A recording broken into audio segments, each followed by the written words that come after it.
is once again in the global spotlight, not for its economic promise, but for a disturbing wave of violence that continues to claim thousands of Christian lives across the Middle Belt and northern regions. As allegations of Christian genocide intensify, families, communities, and international observers are calling for urgent action.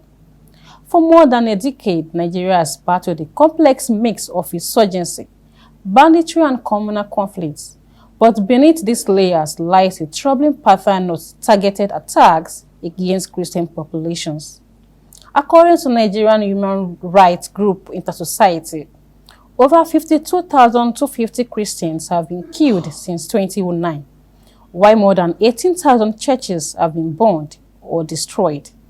The perpetrators range from Boko Haram and ISWAP terrorists to armed Fulani militants, often launching coordinated assaults on vulnerable villages and schools. In June 2025, the quiet Christian community of Yelwata in Benue State became the latest scene of brutality. More than 200 people were massacred when over 40 armed men stormed the village at night, riding motorcycles in pairs and shouting Allahu Akbar. As they opened fire, survivors say the attackers went house to house, burning homes, 98% of whom were Christians. Barely months later, tragedy struck again in November 2025. Students and 12 teachers were abducted from St. Mary's Catholic School in Niger State. Armed men entered the premises around 2 a.m., whisking away children who had been boarding for the term. This attack, the third mass school abduction in a single week, highlights the growing vulnerability of Christian institutions, particularly in the North and Middle Belt. And on November 18th, a Christ Apostolic Church congregation in Eruku, Kwara State, was attacked during an evening service. 3 worshippers were killed and several others, including the pastors, were abducted. Local reports indicate rising activities of unidentified armed groups moving through forest corridors in the region. Across Nigeria, more than 5 million Christians have been displaced, many forced into overcrowded IDP camps or pushed across borders into neighboring countries. While many Christian groups describe the pattern as genocide, analysts caution that Nigeria's crisis is layered and multifaceted. Experts point to resource and land conflict between herders and farmers, terrorist activities by Boko Haram and ISWAP targeting civilians across religious lines, weak security response and limited government intervention, criminal banditry driven largely by ransom economics. The Armed Conflict Location and Event Data Project, ACLED, reports that more than 53,000 civilians, Christians and Muslims alike, have been killed in targeted violence since 2009. Nigeria's 220 million citizens are almost evenly split between Christians and Muslims. And while Christians are suffering disproportionately in certain regions, analysts insist that framing the crisis strictly as a Muslim-Christian war risks oversimplifying its deeply complex conflicts. The situation has drawn global attention and controversy. U.S. President Donald Trump has repeatedly warned that Christians in Nigeria face systematic persecutions. In early November, he stated he had ordered the Pentagon to begin preparations for potential military actions, threatening to cut all U.S. aid if Nigeria fails to curb the killings. Nigeria's government rejects claims of religiously targeted genocide, insisting it is committed to protecting all citizens regardless of faith. Whether labeled genocide, terrorism, or intercommunal violence, one truth remains undeniable. Christian communities in several parts of Nigeria face a deadly and escalating threat. Addressing it requires not only stronger security actions, but a deeper understanding of the political, ethnic, and religious complexities driving the bloodshed.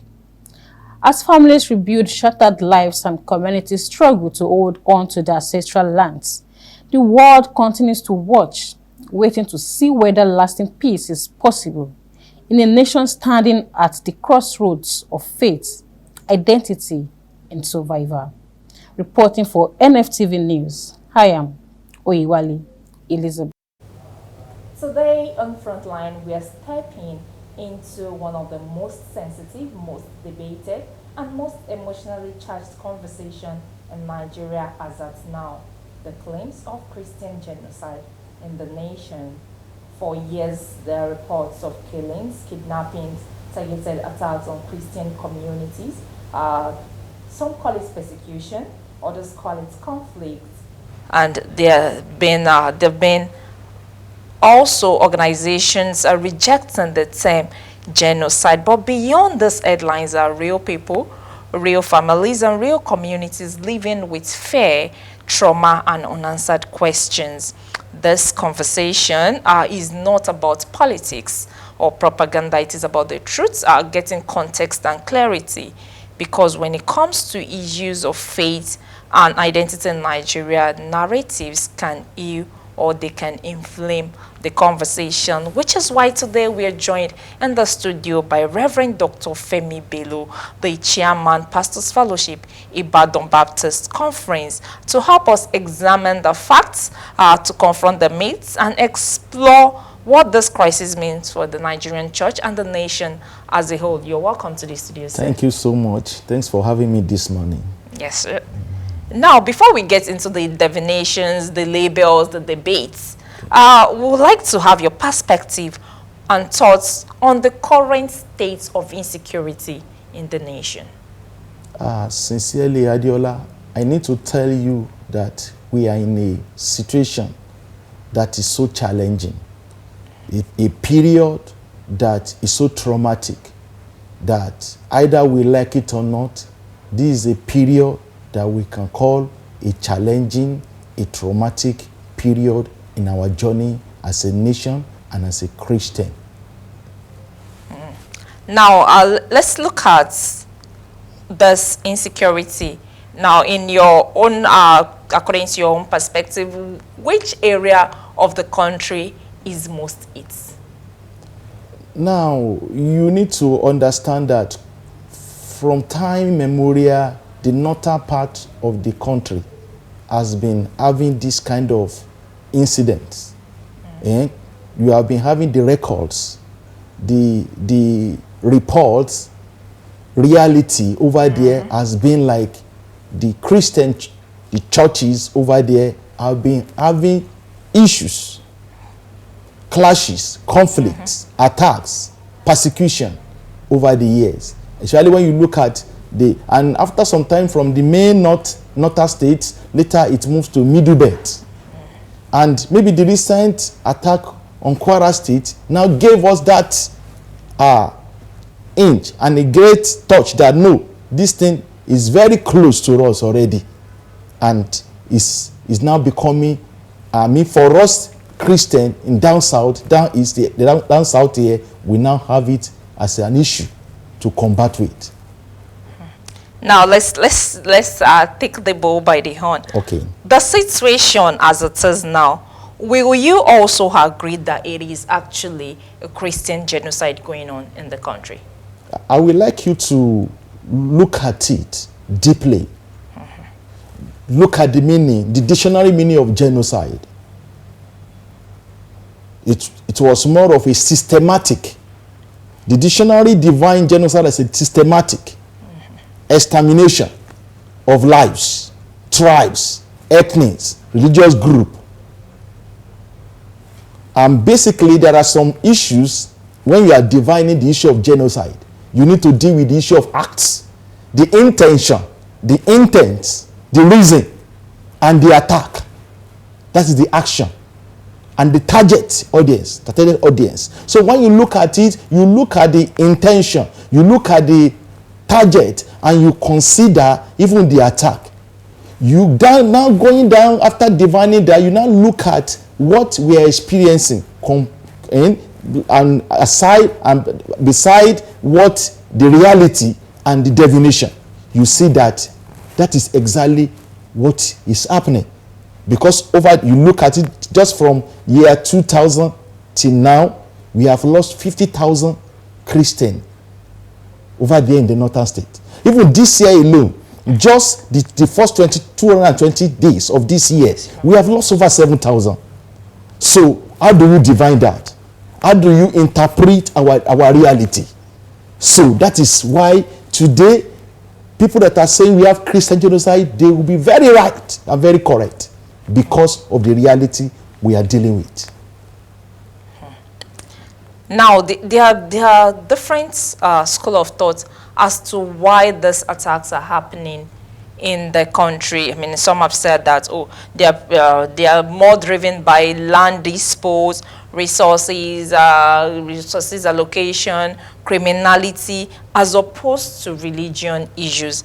Now, based on your own pastoral experiences and, of course, experiences of brethren from across these areas where attacks have been happening, what will you say are the root cause of these attacks? Is it purely a religion issue, or there's more to it that the government is not looking at?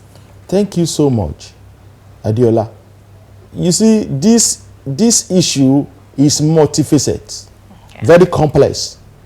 So you look at the issue of Boko Haram, a set that came up, and over the years, almost about 17 years now, we have been battling with that. Later, we have the Fulani S-men that are just carrying guns, trying to protect and attacking, farmers. We cannot forget the activities of the kidnappers.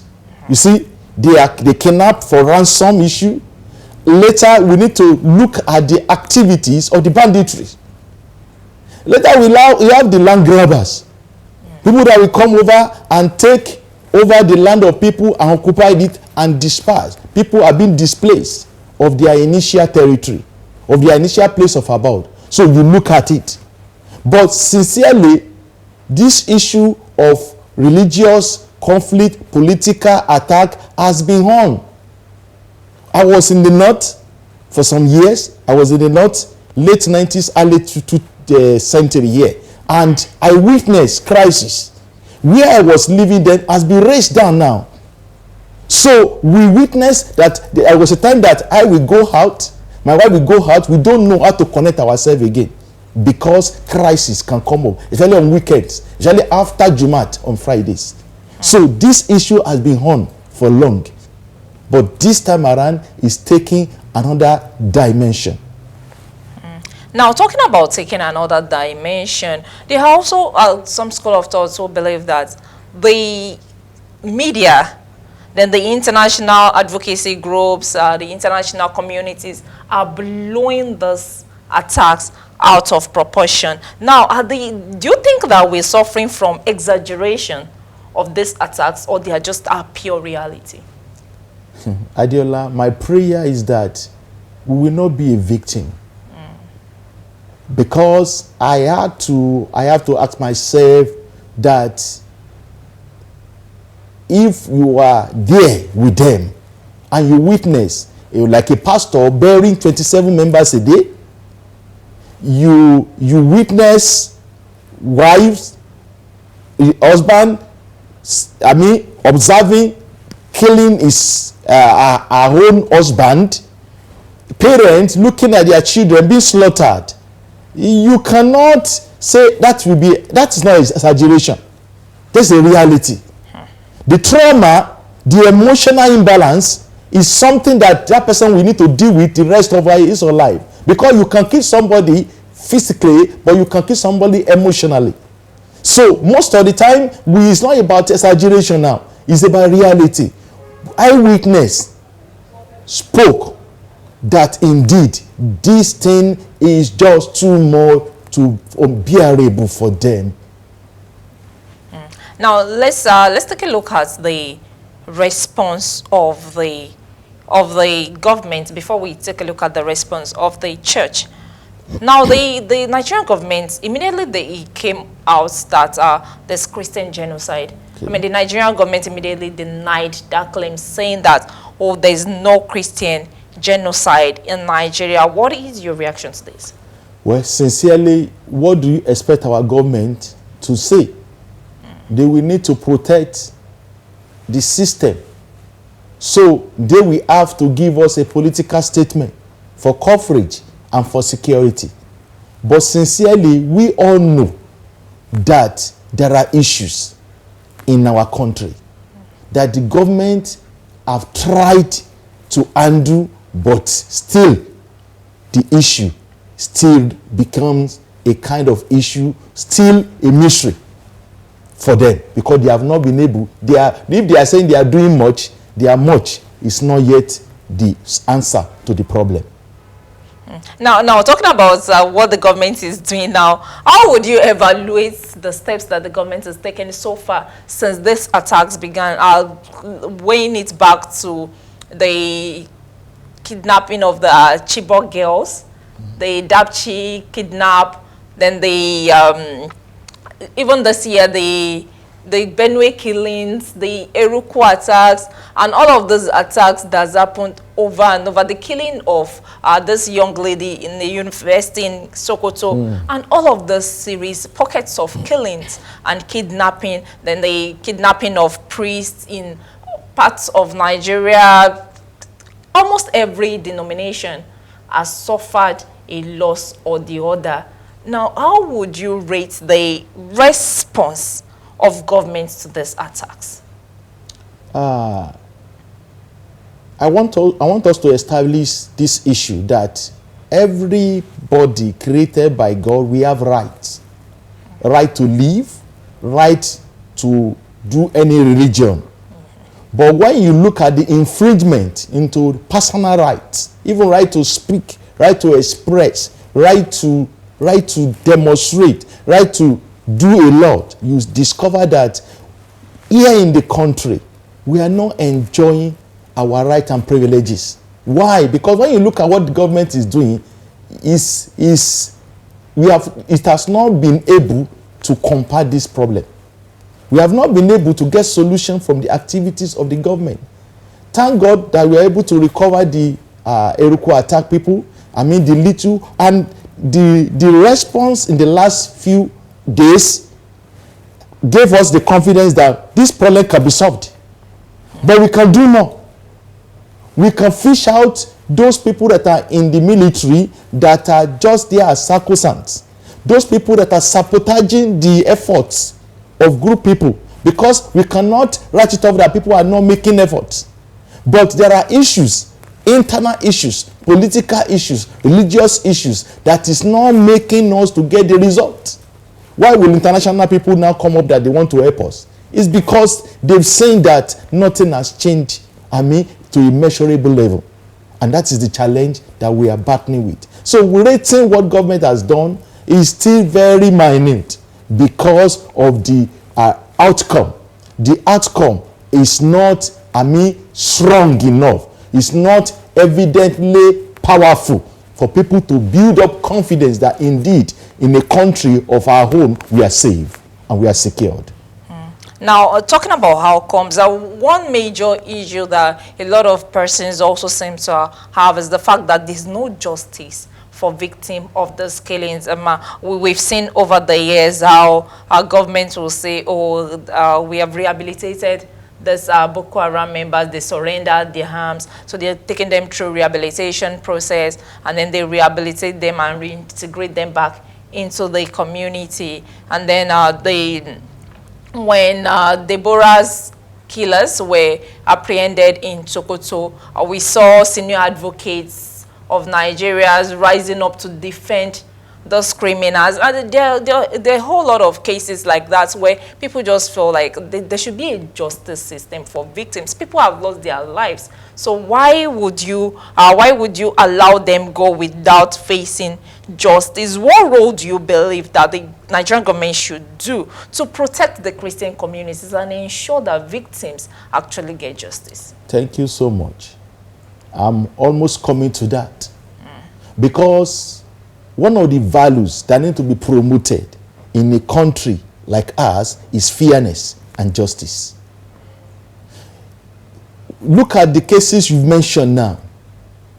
So a lady just mentioned about that this particular issue you are discussing is for our class. We are here for academics. And the next reaction is that you go and kill her. And nothing happened. And the next thing is that no, the people that kill her should be justified. They should be left untouched. Because we want to use our law to favor ourselves. That is a serious issue. Any country that promotes injustice will not please God. Will always be at the edge of the wrath of God. When you see the truth, or you refuse to even when you see what is right and you are not able to stand by the truth and by the correct issue, you are dealing with unrighteousness. And you know the Bible says that it's only righteousness that will promote a nation.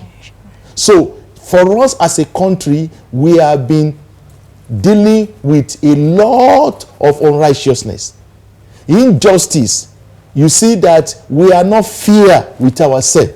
Look at the woman that woke up in the morning and was just sharing the gospel, and she was just starved to death, and that was the end. Look at the husband and the children were left in that kind of situation. You look at the trauma and nothing happened. When we continue to do like this, we are just trying to signal and show the whole world that this is who we are. The international communities, they are watching. God is watching us. Likewise, people are watching us. And we need to be very careful, because this is too much. And it's very clear that we are doing it to a sect and to a particular tribe and a religion. The Lord will help. Amen. Now let's take a look at the reaction of the church to these killings. How would you rate the reaction of the church so far to all of these killings and insecurity? Well, let me start. When you consider the Luther Christian, I will even want to thank God for their lives, because I appreciate their courage. Despite all that they have been going through, you see them, they have been killed, their churches have been burned, they will still come back to that place and still worship God. I saw them that these people knew God. So each time you see their tenacity, it really touches my heart. A couple, a pastor and his wife, came to our church some years ago during the convention time. And they said that when they are leaving home in the morning, they don't even know whether they will come back to that house. I was touched. They have determined that they will die for the Lord.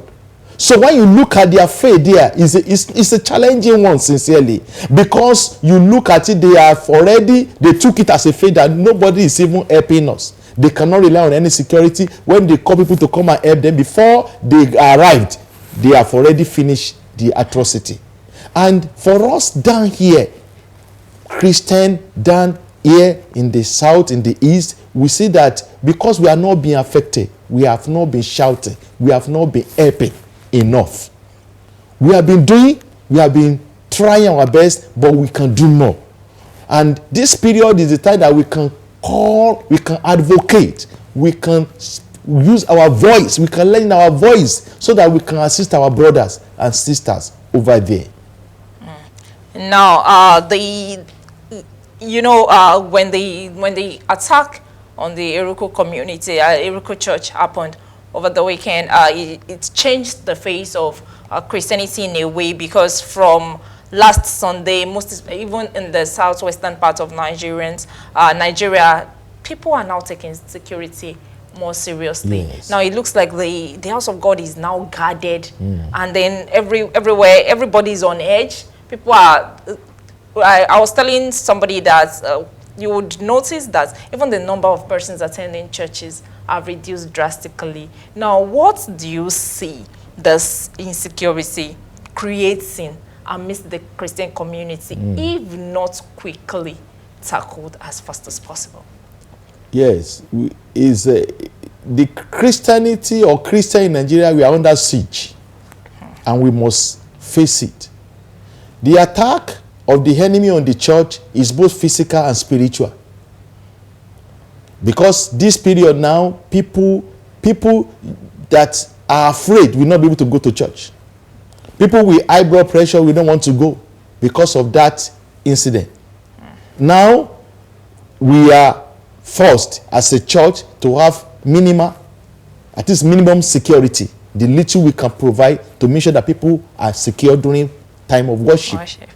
So we cannot just lose guard again. We cannot just fold our hands again, because few that will come to church must be protected as well. They must be sure that they are safe. There is a security of life and property every time they come to worship their God. So it's another dimension now, and I want to encourage everyone listening to me and the people of God. Christian, please, this is the time for us to draw closer to the Lord. It's a time for us to understand that our salvation is much more nearer than the time we believed.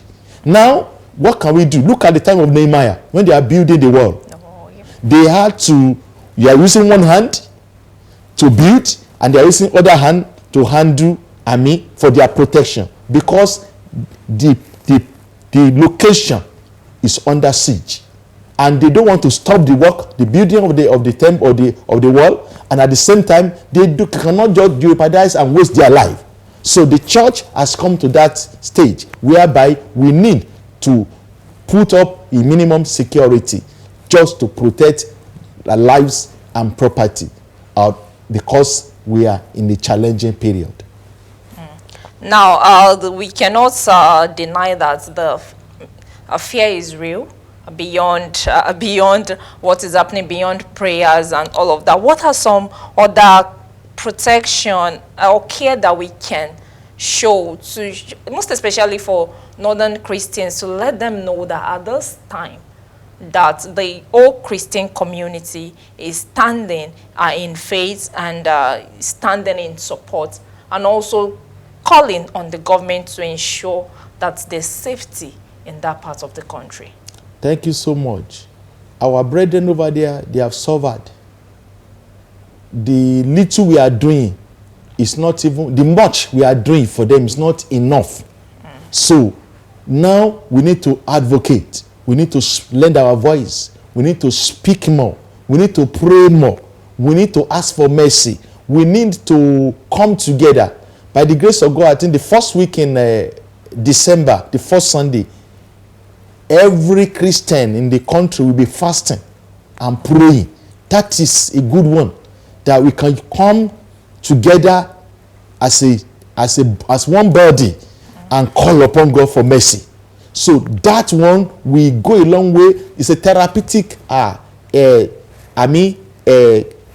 presentation for these people, that so you people care for us. Each of our action here will go a long way to encourage our brethren over there. Those that have been displaced, we can support them. Those that have been injured, those that have been attacked, everything that we can do as a church just to make sure that they are encouraged, we need to do it this time around for them.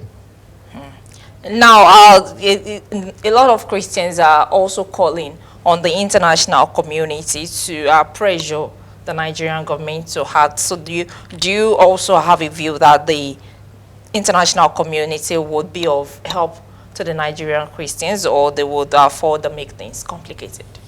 Well, my answer will be yes and no. Okay. Well, when I say yes, because I've seen God doing wonders. I've seen God using enemies to rescue his people. I've seen God even using the Babylonian king to intervene in the issue of Judah. So I don't want to underestimate, because that time Mordecai told Esther that if you refuse to act, God will raise up from other quarters. I see God that if there are no enough help for us internally, God will raise external. Nigeria has been marked as a CPC now, country of a particular concern. The UN, for over the years they have been in the country recording all those things that have been happening to us. So it's an open secret. What is happening in Nigeria is open to the whole world. So either we like it or not, they know what is happening. And they are concerned about us, that this cannot continue. We are human beings like them, and they are not experiencing what we are experiencing. So today, I want us to understand that if there are no enough help for us in the country, God will raise help from external quarters. And the reason why I say no is that if the external support is coming with ulterior motive, God will not allow it. God will not allow it. If it is something that will harm us at the end of the day, if it's going to have a negative residual effect upon us, then God will stop it. But I know that this time around, God is going to do something beyond our expectation. I am sure of that one. The time has come. Yes, finally, before we let you go this morning, what message of hope do you have for our Christian brothers who feel vulnerable and marginalized concerning all of these issues happening across the country? Thank you, Adiola. I will just quickly refer to what happened when the children of Israel, they left Egypt. They were on their way to Promised Land. They got to Red Sea. It was a bad time. It was like that would be the end of their life. But God told Moses, why are you calling on me? Let these people to move forward. I will tell my brothers, my sisters, my fellow colleagues, my pastors, that let us move forward. Don't be discouraged. Don't allow what is happening, the news, the fear, and all these things around us to stop us or to hinder us, even including our brethren over there in the north. Because God is the one that can fight this battle. Said this battle is the Lord's battle. That day you knew what God did. That day God told Moses that just raise the same, the solution is with you there. And that particular rod was raised, and there was salvation for the people of God. That day the enemy that was after them enter into that Red Sea. So I believe that this is you see today, you will not see them again. I believe that we are coming to the end of this crisis, and that is why it's very hot now.